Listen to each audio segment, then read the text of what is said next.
అందరికీ నమస్కారం. నా పేరు రియా. నేను ఒక దళిత సామాజిక వర్గానికి చెందిన బిడ్డని. ఎందుకు ఈ మాట చెప్తున్నాను అంటే 2019లో దళిత సామాజిక వర్గానికి చెందిన ప్రతి ఒక్కరు కూడా ఒక మనిషి వచ్చి నాకు ఒక ఛాన్స్ ఇవ్వండి అమ్మా, నేను మీ బిడ్డని అని చెప్తూ ఉంటే నిజంగానే దళిత సామాజిక వర్గానికి న్యాయం జరిపించగలడేమో అని నమ్మి కళ్ళు మూసుకొని ఓటేశారు వైఎస్ జగన్మోహన్ రెడ్డికి.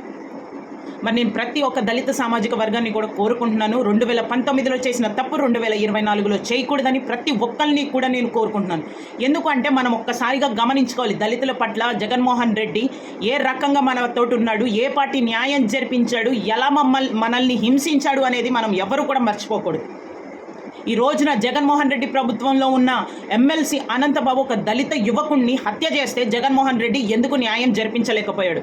అతనికి పక్కన పెట్టి సింహాసనం మీద ఎందుకు కూర్చోబెట్టాడు? మరి దళిత సామాజిక వర్గం జరిగిన యువకుడి కుటుంబానికి ఏ పార్టీ న్యాయం జరిపించాడు? అలాగే దళిత సామాజిక వర్గానికి చెందిన సుగాలి ప్రీతిని 10వ తరగతి చదువుతున్న ఒక యువతిని అతి దారుణంగా తనని రేప్ చేసి చంపేస్తే ఇప్పటి వరకు న్యాయం ఎందుకు జరిపించలేకపోయాడు? దళిత సామాజిక వర్గం ఈ రోజున 2019 నుంచి ఆంధ్ర రాష్ట్రంలో దళితులపైన జరిగిన దాడులు 3000కి పైగా ఉన్నాయి. కానీ ఏ ఒక్క దానికి కూడా న్యాయం ఎందుకు జరిపించలేకపోయాడు ఈ జగన్మోహన్ రెడ్డి? ఏమన్నా అంటే దళితులకి నేను పదవులు ఇచ్చాను, మా దగ్గర సామాజిక న్యాయం ఉందని చెప్తున్నాడు.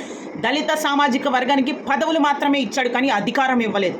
అధికారం వాళ్ళ చేతిలో పెట్టుకొని దళిత సామాజిక వర్గానికి పదవులు ఇచ్చి ఒక ఉత్సవ విగ్రహాల్లాగా కూర్చోపెడుతున్నారు. వాళ్ళ మాట వినకపోతే వ్యక్తిగత దూషణలు చేసి పార్టీలోంచి వెళ్ళిపోయేలాగా చేశారు. ఎగ్జాంపుల్ శ్రీదేవి గారు వ్యక్తిగతంగా ఎంత హింసించారు. అసలు తను ఒక ఉమెన్ అన్న సంగతి కూడా మర్చిపోయి తనని వ్యక్తిగతంగా వాళ్ళ ఇంట్లో వాళ్ళ కూతుర్ని కూడా తీసుకొచ్చి ఎంత దారుణంగా తనని ట్రోల్ చేశారో మనం చూస్తున్నాం. అంటే దళితులు అంటే ఎంత లోకువ వైఎస్ జగన్మోహన్ రెడ్డికి. దళితుకి రావాల్సిన సంక్షేమ పథకాలు ఉన్నాయి. మన సంక్షేమ పథకాలు 1,30,000 కోట్లు మన కోసం కేటాయిస్తే ఆ 1,30,000 కోట్లు ఏం చేసావని జగన్మోహన్ రెడ్డిని మన అధినాయకుడు ప్రశ్నిస్తే అమ్మఒడి నానబడి అని చెప్తున్నాడు. అమ్మఒడి అనేది దళిత సామాజిక వర్గం ఒక్కటే కూడా తీసుకోవట్లేదు, ప్రతి వర్గం వాళ్ళు తీసుకుంటున్నారు. కానీ కేవలం దళిత సామాజిక వర్గం కోసం కేటాయించిన నిధులు ఏం చేశారు అని జగన్మోహన్ రెడ్డి ఇప్పటి వరకు ఎక్కడ కూడా చెప్పలేదు. మరి నా దళిత సోదరిమణులకి ప్రతి ఒక్కరిని కూడా వేడుకుంటున్నాను, 2019లో చేసిన తప్పు 2024లో ఎవ్వరూ కూడా చెయ్యొద్దు. మళ్ళీ మనము పొరపాటున ఆయన మాటలు నమ్మి జగన్మోహన్ రెడ్డికి ఓటేసామా, మన బతుకులు బానిస కంటే ఇంకా హీనంగా ఉంటాయి.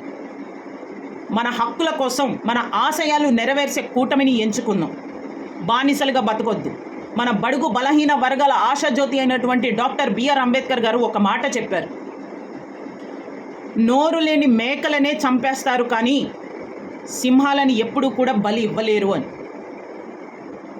మరి డాక్టర్ బిఆర్ అంబేద్కర్ గారు చెప్పినటువంటి మాట ప్రకారం మన హక్కులు మన ఆశయాల కోసం బతికి మనం సాధించుకుందామా, లేకపోతే బానిసగా బతికి మన బతుకుని నాశనం చేసుకుందామా? మీరే ఆలోచించుకోండి. వైఎస్ జగన్మోహన్ రెడ్డికి ఓటేస్తే మాత్రం ఖచ్చితంగా ఈసారి దళిత సామాజిక వర్గంలో ఎవరిని కూడా బతకనివ్వడు. ఇదొక్కటి దయచేసి అర్థం చేసుకొని సరైన ప్రజాస్వామ్యాన్ని మీరందరూ ఎంచుకొని కూటమికి మద్దతు తెలుపుతారని ప్రతి ఒక్కరిని కూడా కోరుకుంటూ జై జనసేన, జై టీడీపీ, జై బీజేపీ, జై హింద్.